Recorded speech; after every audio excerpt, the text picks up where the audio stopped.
Part-time swing traders, welcome to Crossover to Profits. Today is July 25th, 2024, a Thursday. Just wrapped up the trading day for this Thursday and want to highlight how I look at the market each and every day to be able to focus my technical analysis and be able to know where I want to focus my trading. So what I have pulled up here is the Thinkorswim platform, all the tools I use on a daily basis, and I'll walk in much more detail in future videos, all the indicators and charts and graphs of how I got to this platform. But just wanted to talk through what I do.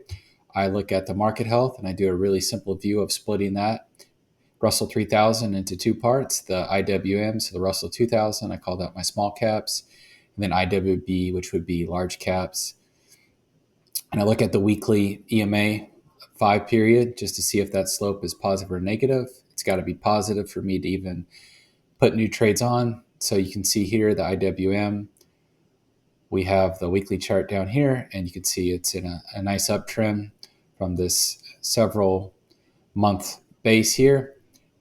So that's positive, that's yellow. That means we can enter trades. And the second part I look at is the MACD histogram to make sure that it's either positive and rising, or it's positive and falling, or if it's negative and rising. So that's what this graph is here. So yellow, cayenne, or blue would be conditions where I would be willing to enter the market. And then I just combine those and just say whether that's conditions for me to enter or not enter. So you can see the IWM, so small caps are valid to place trades on, and then IWB, which would be large caps, are not in a condition where I'd want to place trades. So you can see the slope is negative on the weekly down here. We've got negative momentum. So I'm not looking at anything I'm going to call 10 billion and above market capitalization. So looking at small caps, which is definitely a change of pace from where we've been for a long time in the market. So if both those were red and there was no entry, I wouldn't put any new trades on for the day. But today we do have small caps in scope. So the second thing I do is I just break out the 11 spiders to look at the major sectors within the S&P and do the same thing. I look at the weekly EMA to see if that's positive or negative. It's got to be positive. And the second thing I look at again is the MACD histogram. And here I look, make sure it's either positive and rising or if it's negative and rising. So it's got to have positive momentum is the big key takeaway. And then I just prioritize the cyan as my first priority, and then yellow would be second priority. So if it's been positive and it's rising momentum, then I'm saying that's the best condition, that's bullish with rising momentum. And then if it's yellow, that means that there's selling pressure, but it's rising. So I'm looking at that second, and then anything that would be red or blue, I'm not even going to consider. So we have XLV and XLRE. So we have healthcare and real estate as the top sectors to look at. And then the second tier would be our energy, our financials, our basic materials, and then our industrials. And then I pull up the daily chart. So this is all looking weekly. And then whenever I dive into individual securities is when I look at daily chart. So I'm going to pull over here on the screen what my stock scanner picked up for today's trading activity. So you're free to use this, look at the different tickers that showed up here, and decide if you want to look at any of these for trading opportunities. So we'll start with any healthcare. We got one ESPR, Aspirion Therapeutic. You can see it's been in this tight consolidation. I only look at trades that are consolidating, and then I look at if there's some bullish momentum that's backed up by volume. That's what my volume indicator down below is looking at. So we have that condition. It's going to be a green bar. It's got to be a green bar for me to consider it. And then our MACD is rising. That's the yellow bar there. So all that looks good. And then if you look over here on the weekly, you can see it's been consolidating, getting really tight. So I could place a stop loss down here, maybe 216, which would represent about a 3-week low, and then look to gain different price targets. I always try to target 1, 2, and 3 ATR values, and then my final price target, I always target 12 ATR. So I have static targets.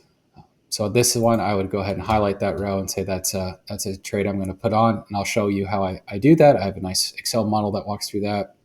So that was healthcare, no real estate, so that's not going to be an option. Energy, we have TGLS. Here, a lot of sideways movement for the better part of a year. There's been some really high negative volume and positive volume, seeing a lot of chop. I don't see any type of momentum here to indicate a trade, so I'm going to pass on that. Financials, we have SF. Here, we just had earnings and a large bullish day, a lot of volatility, so this would not be something I would look to trade. Too much movement there, and it's been in an uptrend for some time, and this price action is way more volatile. So I'm going to pass on that. Basic materials, XLB, nothing there, and then XLI. I have one industrials, Technoglass. So here, big pullback,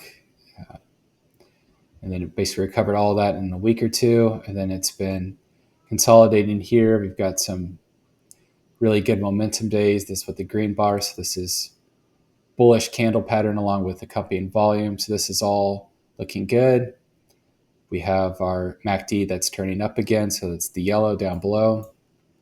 Over on the weekly, we can see we've got a squeeze on there, but it's rising momentum, and then no real bearish volume for a long time, a lot of bullish volume. So that would be my second entry. I'm liking both those setups. So, all right, so there's our two stocks to choose from today. So that was TGLS and ESPR.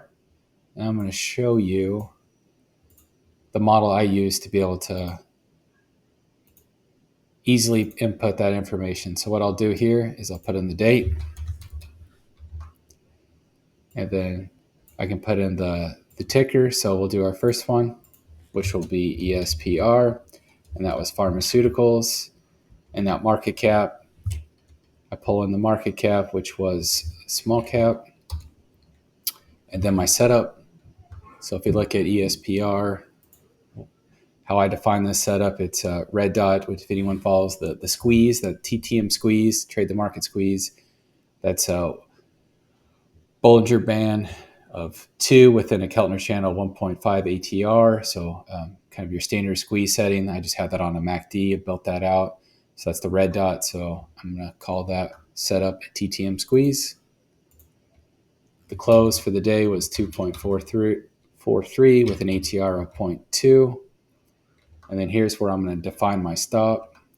What I'm going to look for is basically below all this consolidation. 2.24 should clear all that. 2.24. And there it is. This is going to calculate my multiples, my price targets. Like I said, I do a 1, 2, 3, and a 12 multiple of the ATR. And then total cost of this trade based on my account value and risk parameters, combined risk reward of 3.75. So really good setup there. And then the second one is going to be TGLS. That was building products. It's going to be a mid cap. And I have a key over here of what I'm calling mid cap, small cap, micro cap. And then let's go look at that chart just to see how we're classifying that setup.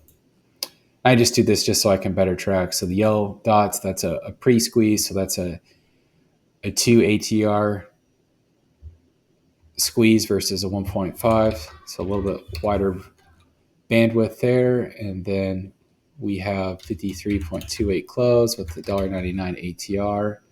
And let's see where we'd want to put our stop. Probably just beyond all this consolidation here, a little bit more volatility. Let's do 50.59, see where that looks. We do 50.59, 2.81 risk to reward. And so that's all I do. And then I can just put all this into my trading journal here. And then whenever I get those positions filled, I'll put in what the fill was. And then it'll recalculate my targets based on my ATR multiples.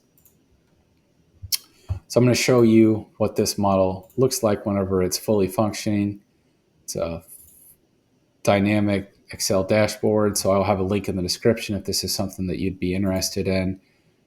Really helps you be able to hone in on what trade setups, what trades, what sectors have been working and what hasn't. Has another summary tab just to highlight all the different share price entries, different setups, sectors, market cap, and then here's the journal filled out. So that's that. But yeah, I'll throw up the stock scanner one last time for anybody interested, highlight the two that I'm going to place trades on, ESPR and TGLS. And I place those trades as a stop market order above the close price. I found that to be really helpful to make sure that I'm not buying any type of pullback or weakness. I'm only buying strength. And so I'll place my buy entries above the close price, about 25% above a daily ATR, just to account for I'm going to try picking up bullish volume. And if stock sells out tomorrow and never increases, I'll never get a fill and I'll just cancel that order. So thanks for watching. I know this is the first video. Hopefully I'll continue to get feedback, but appreciate you watching. Let me know if any of these indicators you'd like me to dive into more deeply, and I'll prioritize that in future videos. Otherwise, I'm going to plan on just walking through and showing my screener, and I'll talk through the stock scanner in future videos. But just want to have this pulled up there for anyone who does part-time swing trading, using technical analysis, some trade ideas. But thank you for watching, and God bless.